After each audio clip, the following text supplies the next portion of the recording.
My name is Naomi. I'm 31 years old, and this is what really happened. The apartment was so quiet, I could hear the air conditioner click on, hum for a minute, then click off again like the walls themselves were trying not to disturb me. A half-folded basket of laundry sat on the couch. One of Luke's white t-shirts hung over the edge. Our wedding photo was still on the wall above the TV, tilted slightly left because the nail had gone loose months ago. And every time I mentioned it, Luke said he'd fix it on Saturday. He never did. It was 12:14 a.m. when my phone lit up the living room. I was at the coffee table paying bills in leggings, one sock on, one sock off, with a Walmart receipt, a utility statement, and my laptop spread out in front of me. Luke was on one of his overnight equipment audits for work. That had become normal. Too normal. The notification came through as a private message request. No profile picture, no greeting, just a screenshot. I opened it, and my whole body went wrong. It was a photo of Luke, not with coworkers, not in a bar, not with some woman leaning too close for comfort. He was standing in front of a small ranch house, holding a little boy on his hip. The kid looked 4, maybe 5. Luke had one hand under the child's legs and the other wrapped around the shoulders of a dark-haired woman smiling into his chest like she had done it 100 times. Like she belonged there. The caption over the photo said, "Best daddy, best husband, we love you." My hands went cold first, then my face went hot. Then something inside my chest turned dense and heavy, like my body had stopped trusting the room around me. I zoomed in. Luke's face, Luke's watch, the porch, the woman's hand. She had on a ring, simple gold band. So did he. I opened the message thread. The sender had written one line. "You should ask him why he spends Tuesdays in Fairview."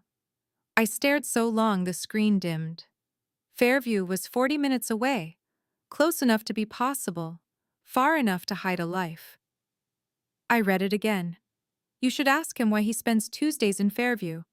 Luke spent a lot of Tuesdays across county lines because his company serviced municipal water systems.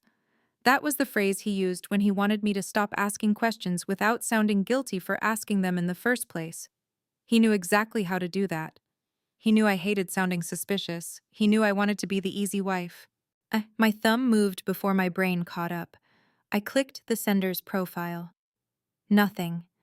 Blank account, no posts, no followers, no history. Then my phone buzzed again. A second message. "Check county records. Check the lease. Check the school page. He has been doing this longer than you think." I stood up too fast and nearly knocked over my iced tea. I walked into the kitchen, turned around, walked back to the couch, then to the hallway, then back again. The apartment smelled like lemon dish soap, warm laundry, and the vanilla candle I'd burned earlier. Clean, ordinary, domestic smells, married smells, humiliating smells suddenly. Luke and I had been married 2 years, together nearly 5. We'd had Thanksgiving at his mother's house last year. But we hung Christmas lights on our balcony in December, even after the HOA sent us a warning because we'd left them up too long. We hosted a 4th of July barbecue with cheap burgers and paper plates. And one of his friends nearly got management to call the cops after setting off fireworks in the parking lot. There were toothbrushes in our bathroom, his work boots by the door, his mug in the cabinet, his deodorant beside mine, his name on the lease. And somewhere else, if that photo was real, there was another home where he was also husband and father. I went into our bedroom and dropped to the floor beside the nightstand drawer where we kept old paperwork. I pulled everything out. Our marriage license, the white envelope with the courthouse seal, a DMV change of address form from when I took his name, a notary receipt from when we refinanced his truck, utility confirmations, old insurance papers. I sat cross-legged on the carpet with all of it around me and felt something ugly and sharp settle into place. If this was a lie, I needed proof. If it was true, I needed more than pain. I needed Facts. By 1:02 a.m., I had found the county property records site. By 1:37, I had found nothing in our county. By 1:51, I searched the county where Fairview sat. That was when I found the deed entry, not the ranch house in the photo. Another property, smaller, purchased 3 years earlier. Joint tenancy. 2 names listed: Lucas Bennett, Andrea Salazar. I read it once, then again, then out loud, just to hear how insane it sounded in my own voice.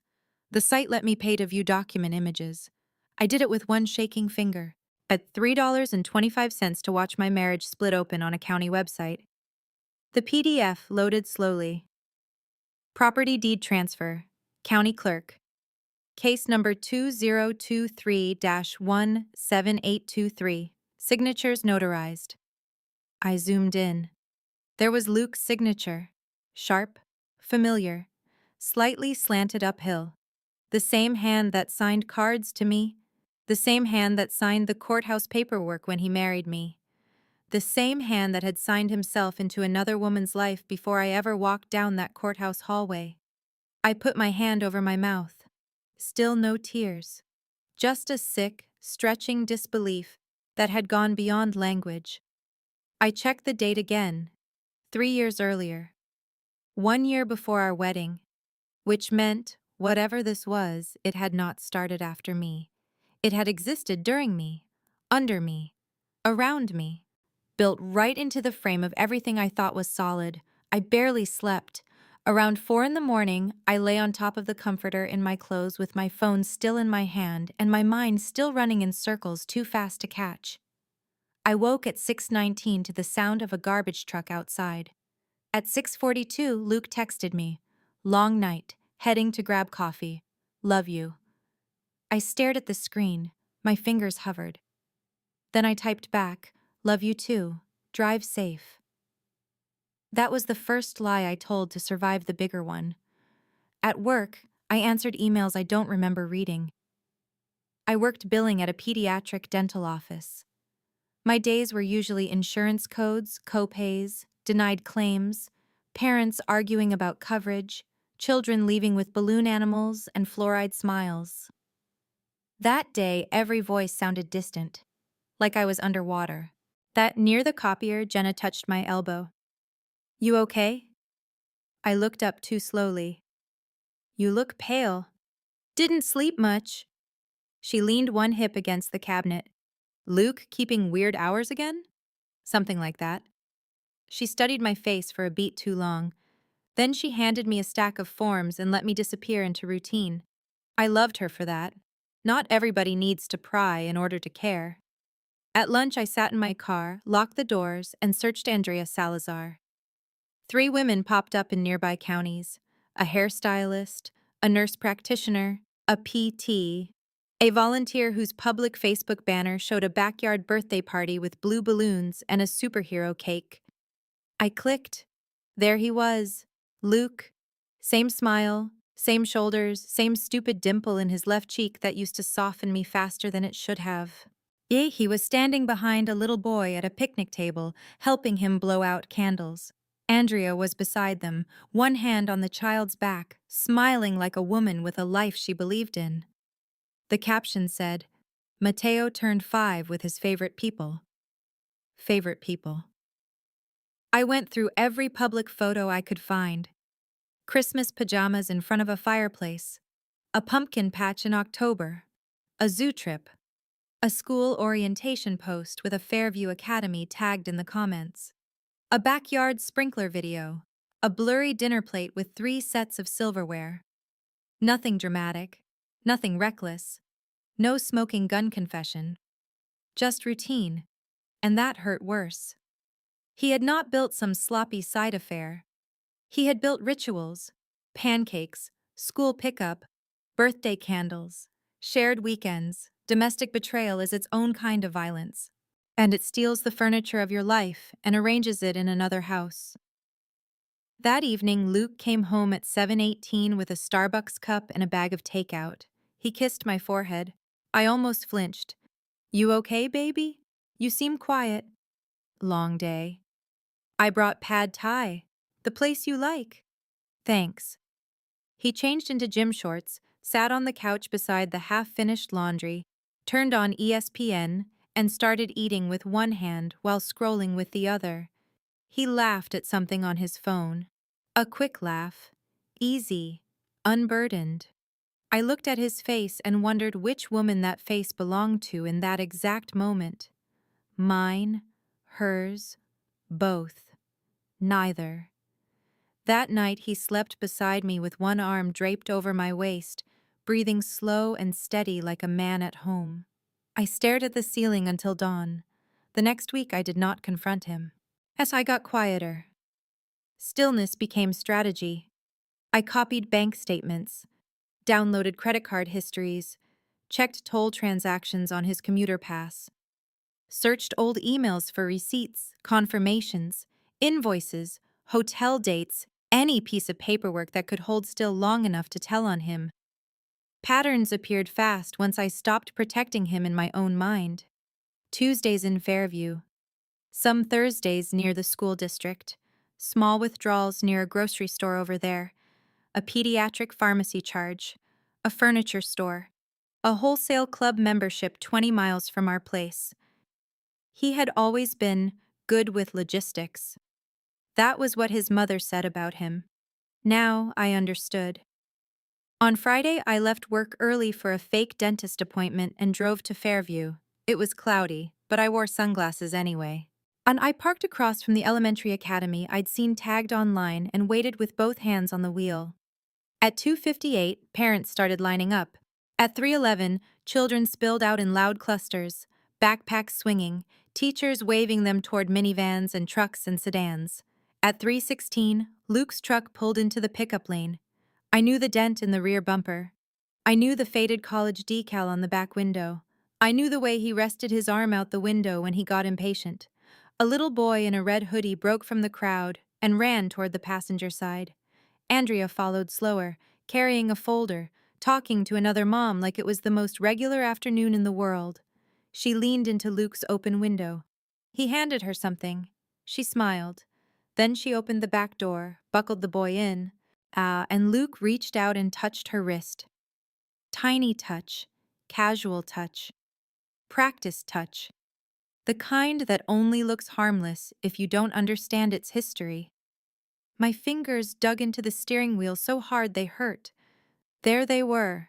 No screenshot, no maybe, no online trick.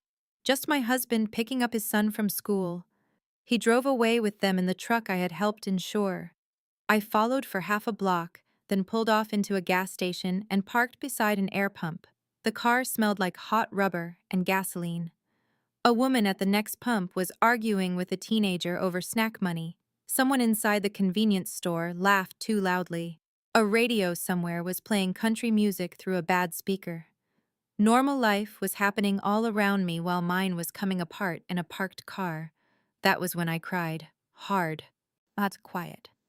Bent over the wheel with my forehead against my wrist. Not dramatic grief. Not pretty grief. The kind that shakes through your ribs because your body has finally accepted what your mind can't keep delaying. 10 minutes later, I wiped my face with glove compartment napkins and called a family law office from a number on a billboard I'd passed near the highway. A receptionist answered in a bright, clipped voice. Miller and Cates, Family Law. I need a consultation. A pause. As soon as possible. Is this about divorce, custody, or asset division? I looked at my face in the rearview mirror. Mascara smudged, mouth shaking, wedding ring still on my hand. I think my husband has another family. Silence. Then, we can see you Monday at 9:30. I wrote the appointment time on the back of a CVS coupon, but by Sunday I had created a new email address, forwarded every document I had found, and uploaded copies to a cloud drive Luke didn't know existed. I changed my payroll deposit to a checking account he could not access. I rented a storage unit month to month under my maiden name and moved my grandmother's jewelry, my passport, my birth certificate, and the notebook where I'd started documenting dates into it. I took photos of the apartment, furniture, television, kitchen appliances, his watch collection, tool chest, receipts from bigger purchases. Everything becomes evidence once trust dies. Monday morning, I sat in a beige office across from Carla Miller, a divorce attorney in navy heels with a silver pen and the kind of face that could separate emotion from procedure without being cruel about it. She read the deed printout, saw the public photos, my notes, the transaction patterns. Then she looked up. Do you know if he legally married the other woman? No. We focus on what we can prove. She tapped the documents. Hidden assets, misrepresentation, residence patterns, financial overlap. If there's another legal marriage, that opens additional issues. But for now, do not confront him until what matters is secured. How do I act normal? She held my gaze. You don't act normal. You act safe. That line landed hard. I didn't need grace yet. I needed safety. Carla connected me with an investigator she trusted for limited confirmation work.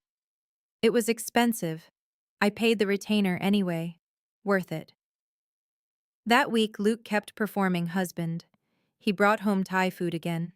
Asked if I wanted to visit his mother on Sunday. I kissed my shoulder while I loaded the dishwasher. Complained about waiting 90 minutes at the DMV to renew a vehicle sticker for work. Asked if I'd mailed the rent check. Stood in our bedroom, buttoning his jeans and said, with a lazy smile, I love our little life. Our little life. I handed him his lunch bag. Drive safe. You're the best. I watched him leave and thought, no, I was just the easiest. The investigator's report came in 8 days later. It wasn't dramatic. No cinematic reveal. No hidden camera speech. Just cold confirmation. Vehicle sightings. Dates. Addresses. A photograph of Luke carrying grocery bags into the ranch house from the original screenshot. A utility bill listing Lucas Bennett at that address. A parent volunteer form from the elementary academy with emergency contacts. Lucas Bennett. Andrea Salazar. Then one sentence at the bottom that hit even harder than the photos. Subject appears integrated into household routine. No indication visit pattern is occasional. Integrated into household routine. Such calm language for a demolition. Then came the piece that changed everything from horrifying to final. I found it by accident. Luke had an old tablet in the hall closet, dead for months after he'd upgraded to a new one. I charged it because I was looking for a scanned copy of our insurance card. He'd never fully signed out of one email folder. There was a PDF labeled County Filing. Not ours. I opened it. It was a birth certificate request acknowledgement. Name of child, Mateo Salazar Bennett. Father, Lucas Bennett.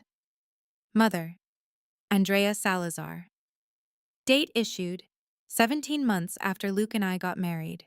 And I stopped breathing for a second, actually stopped, then took in a slow, painful breath like the air had turned heavy. 17 months. Not before me, not around the edges of me, during me, deep inside the marriage I had already been living. I sat on the closet floor with the tablet propped against a stack of winter blankets and read it over and over until the letters blurred. Whatever stupid, desperate corner of me had wanted this to be an old entanglement died there. This wasn't one buried mistake. He had kept choosing it, maintaining it, updating it, papering it. A child's last name can split whatever hope still remains. That night I made pasta because Luke liked pasta on Wednesdays. I boiled water, salted it, stirred the sauce, moved through the kitchen like a woman conducting a controlled experiment. He came home at 6:55 and kissed my temple. Smells amazing in here. I added extra basil. I'm spoiled. He ate 2 bowls, talked about work, mentioned some guy from his crew whose ex-wife was trying to take him for everything. Then he shook his head and said, "It's sad how fast things get ugly when people stop communicating." I looked at him across our little dining table, under the yellow pendant light, and had to grip my fork to keep my hand steady. "Yeah," I said, "ugly can hide for a long time." He didn't hear it. Or maybe he heard it and filed it under harmless fatigue. That was the thing about liars that practiced. They mistake warning for weather. A week later, Andrea called me. Not because Luke confessed. Because I wrote to her first. I kept the message plain. "My name is Naomi Bennett. I believe we need to speak privately about Luke." She waited 2 days, then called me from a blocked number while I sat in my car outside Target. Her voice was guarded from the first word. "Who is this again?" "Naomi. I married Luke 2 years ago." Nothing. Just breathing. Then a broken little laugh, the kind that isn't amusement at all. "No, you didn't." "I did. Courthouse ceremony. Knox County. September 12th. I can send the certificate." "Stop. I can prove it." She made a sound that told me proof wasn't the issue anymore. He'd already started collapsing in her mind. "He told me his ex still used his last name for professional reasons," she said finally. "He said it was messy paperwork. He said it looked different than it was." I closed my eyes. Of course he had a script ready. Of course he did. Oh, I was never his ex. Silence. Then softer. "Stop." "He sleeps here 3 nights a week," I said. And after a beat, she whispered, "He sleeps here 4." The air went very still inside the car. Cars rolled past my windshield. Shopping carts clattered somewhere in the lot. A kid shouted near the entrance. And inside that ordinary weekday noise, 2 women sat in separate cars, understanding the same man at the same time. "Mateo is his son," she said. "I know. He told me work kept him overnight in the city.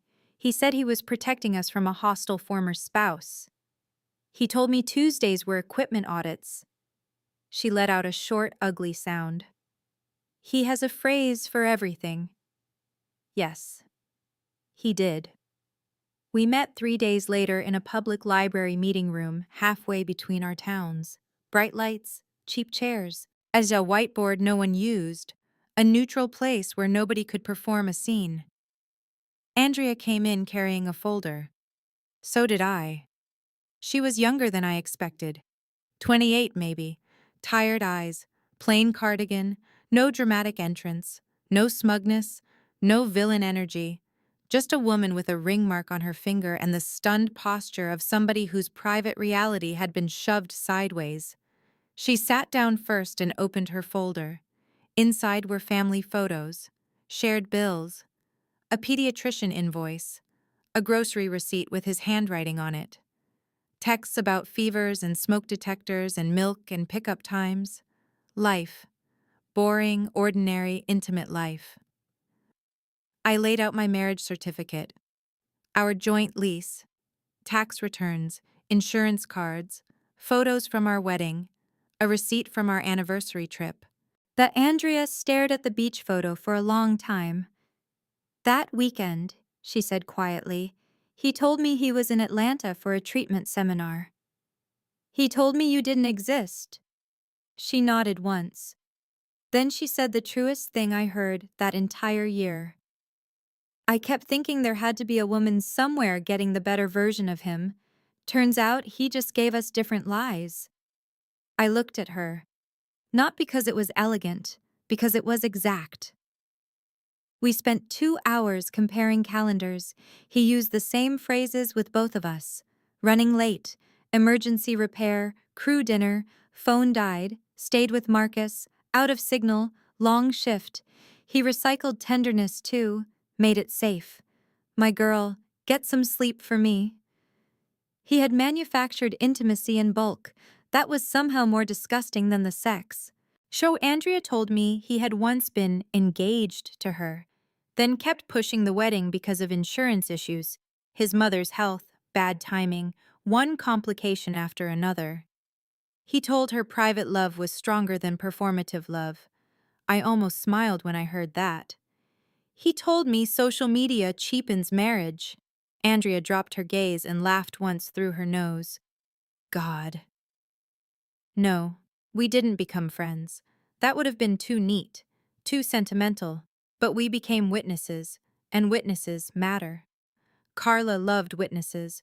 When I gave her the birth certificate acknowledgement and told her about Andrea, her eyes sharpened. Good, she said, then immediately corrected herself. Not emotionally, procedurally. I know what you mean.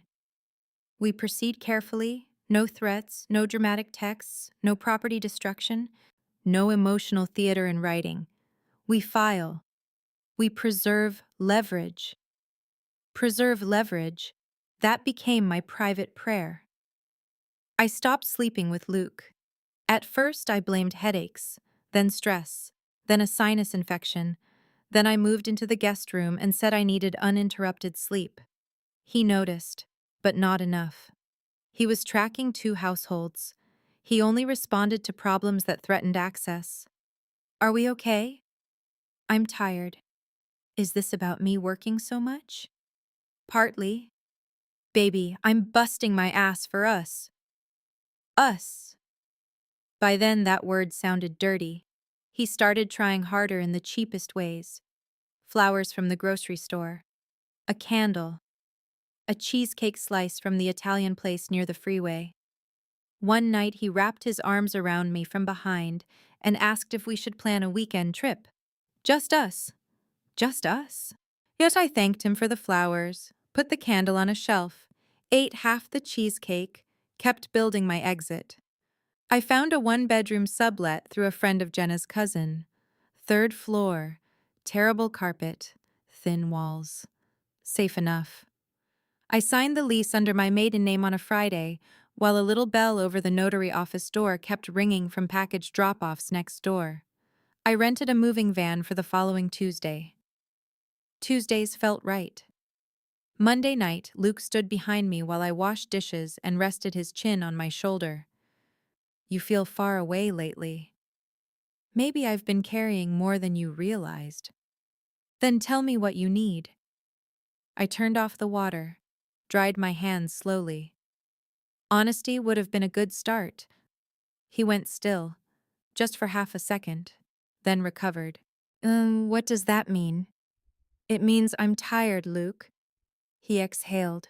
Relief. He thought he'd survived a warning. That was the thing about men like him.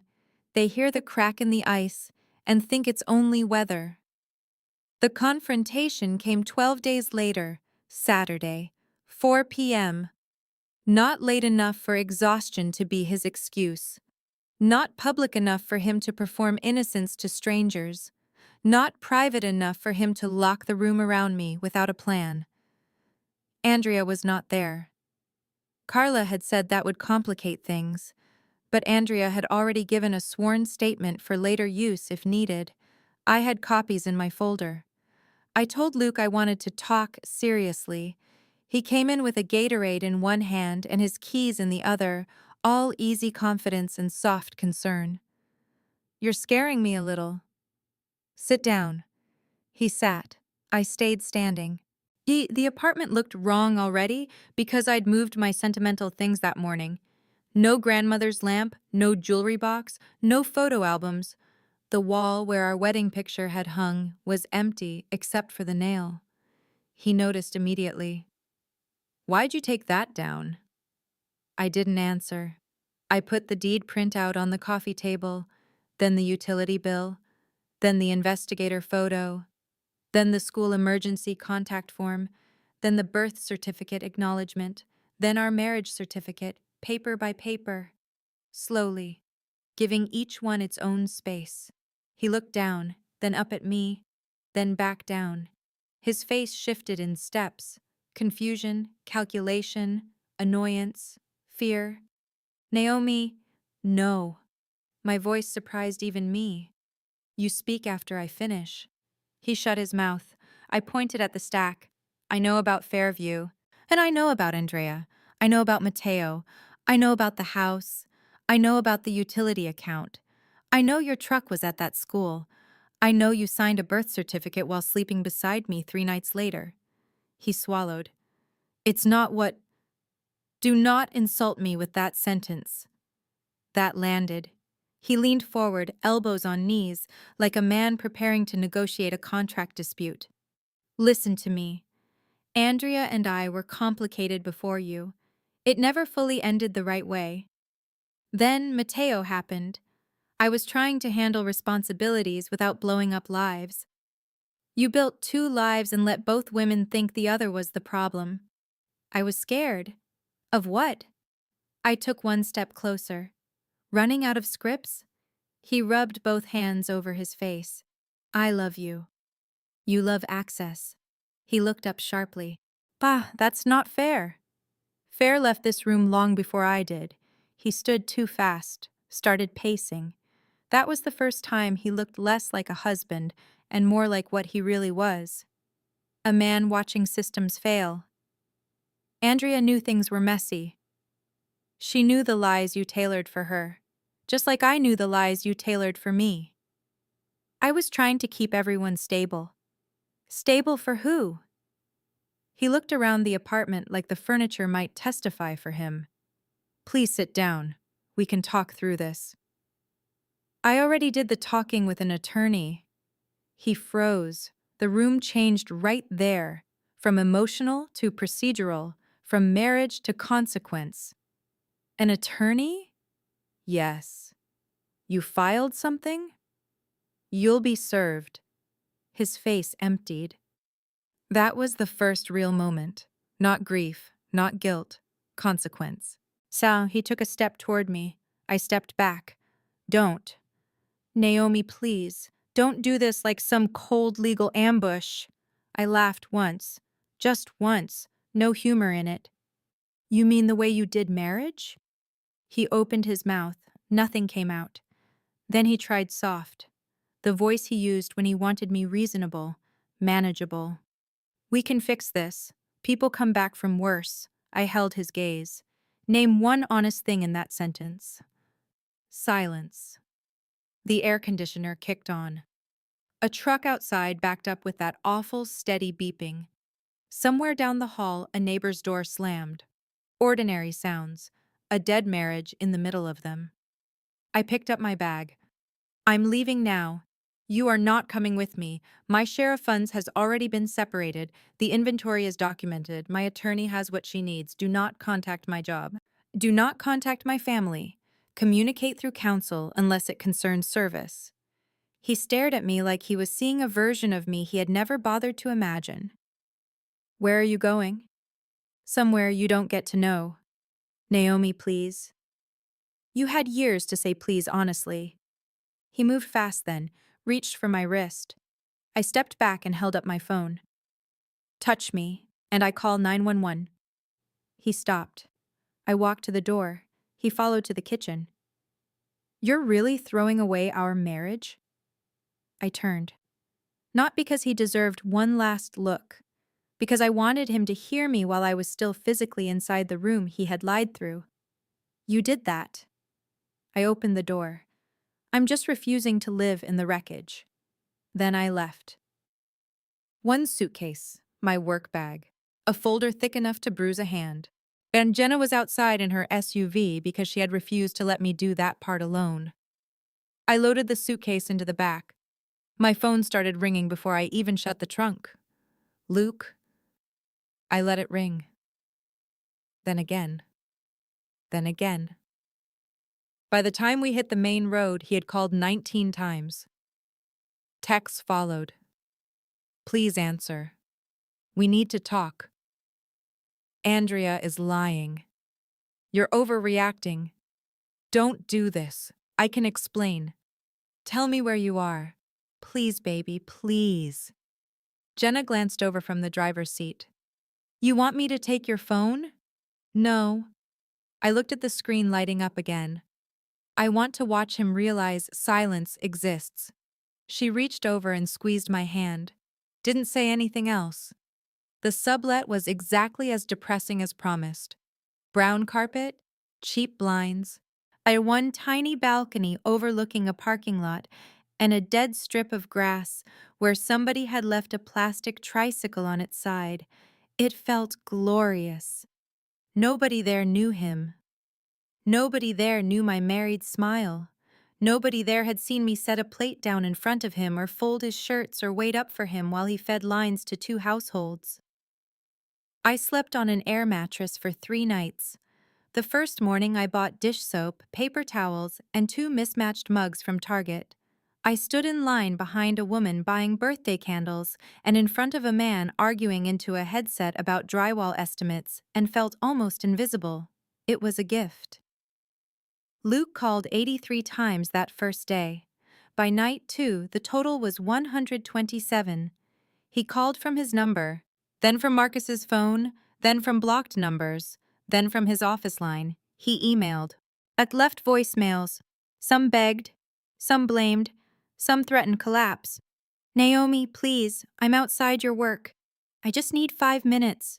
I forwarded that voicemail to Carla.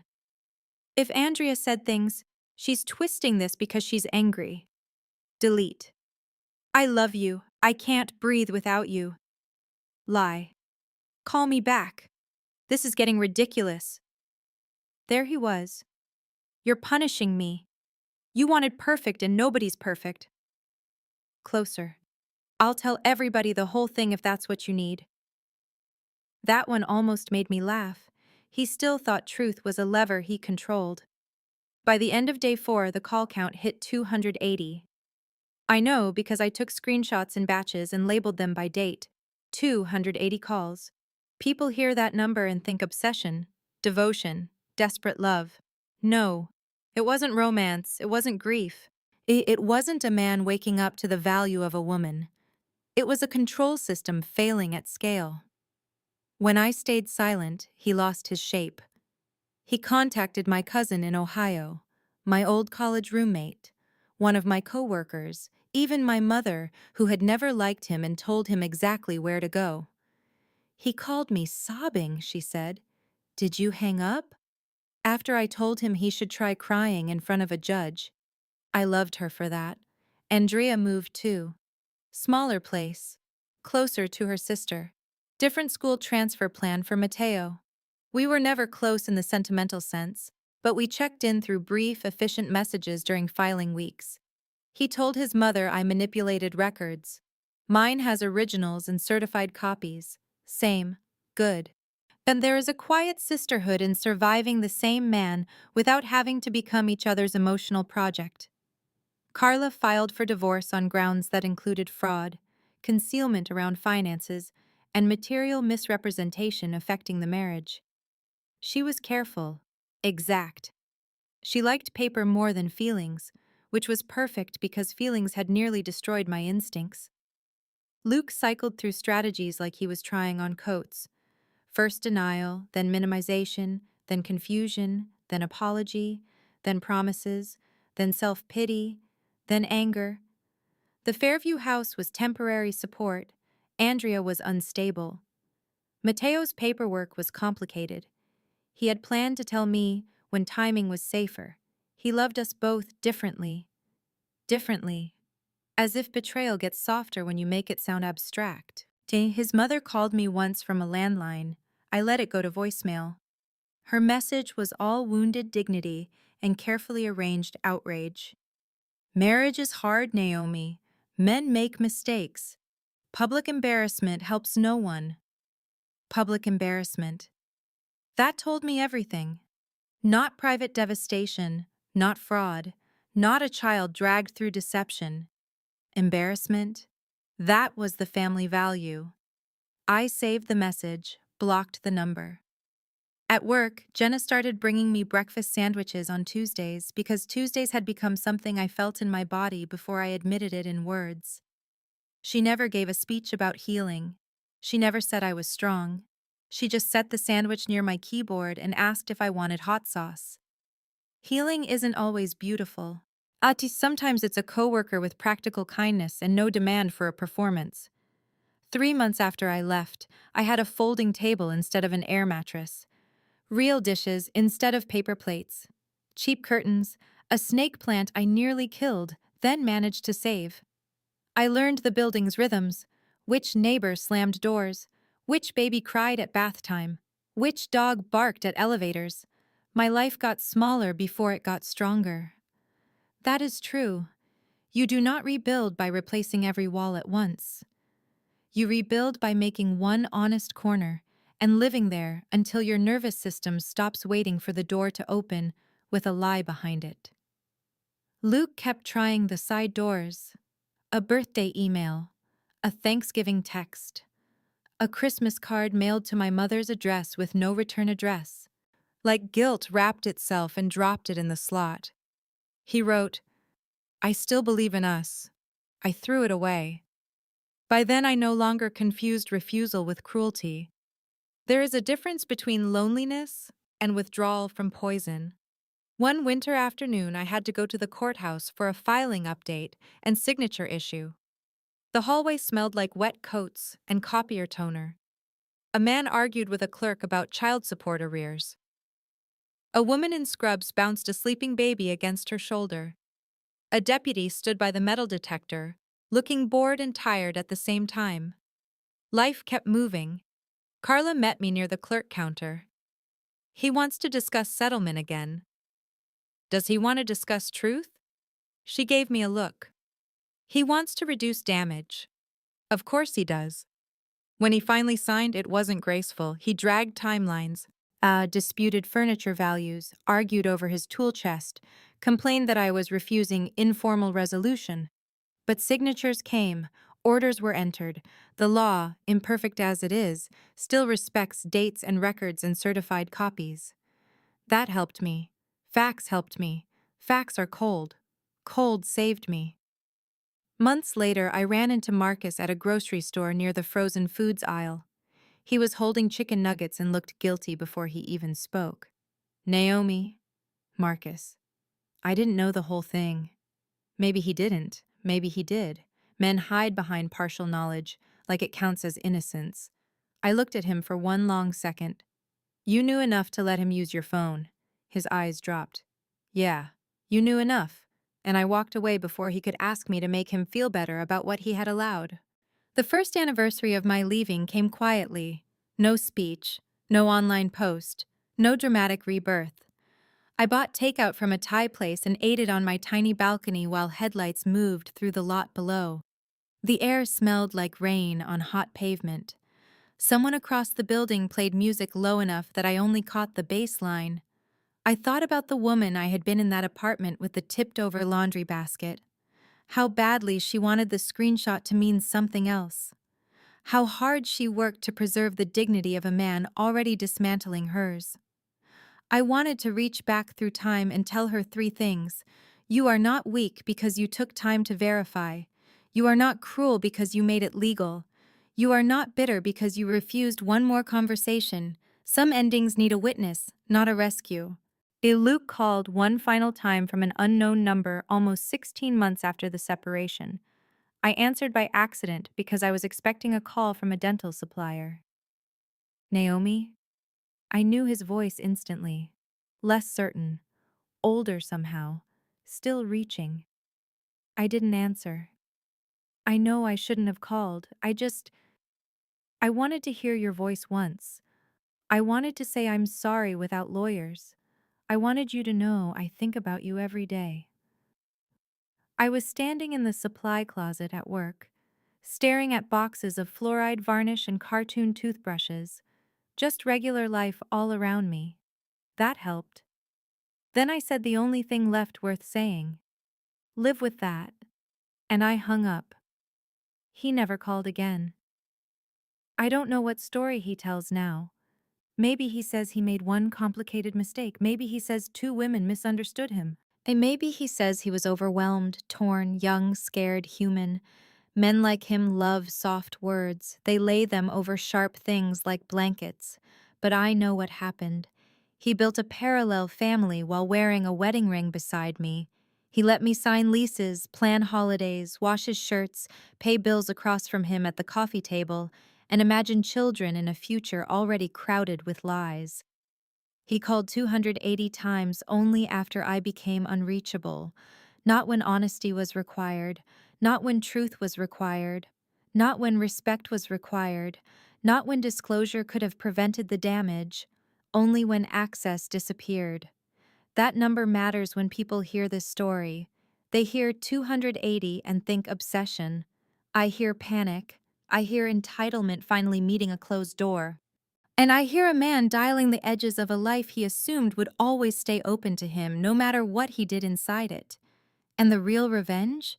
It was never smashing his truck windows, never screaming in a restaurant, never posting documents online and letting strangers tear him apart for sport.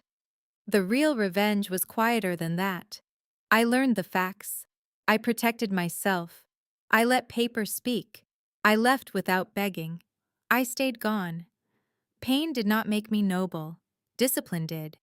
And dignity, once rebuilt, makes a stronger home than love ever can when love has no honesty inside it.